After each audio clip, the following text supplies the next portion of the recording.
नमस्कार मो सृजनी मो स्वर को आपण मानक स्वागत मु बारिजलक्ष्मी स्वाई। आज कवितार शीर्षक पान्थशालार निरोला पथिक। पान्थशालार निरोला पथिक अजणाका पथ धारे शुष्क बैशाखी झांझी पिटे नीति श्रावणी को झुरी मरे।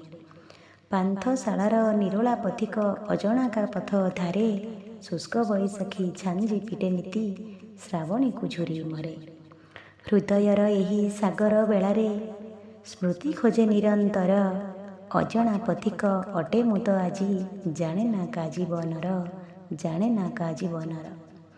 सागर साथी रे मैत्र होइले सामुकार किबा जाए बिचारी सामुका सागर बेलारे पड़ी पड़ी सुखी जाए बिचारी सामुका सागर बेलारे पड़ी पड़ी सुखी जाए।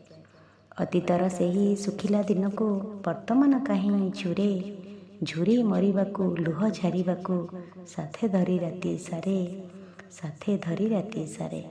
पान्थशालार निरोला पथिक अजणा का पथ धारे पान्थशालार निरोला पथिक अजणा का पथ धारे। एका एका दिने बाट चालू चालू भेटिली पान्थशाला को पचारिली ताकू जागा टिके देबू मुंड मोर गुंजेबाकू पचारिली ताकू जागा टिके देबू मुंड मोर गुंजेबाकू।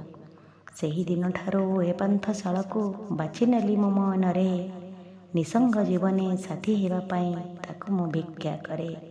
पान्थशालार निरोला पथिक पान्थशालार निरोला पथिक अजणा का पथ धारे अजणा का पथ धारे। धन्यवाद।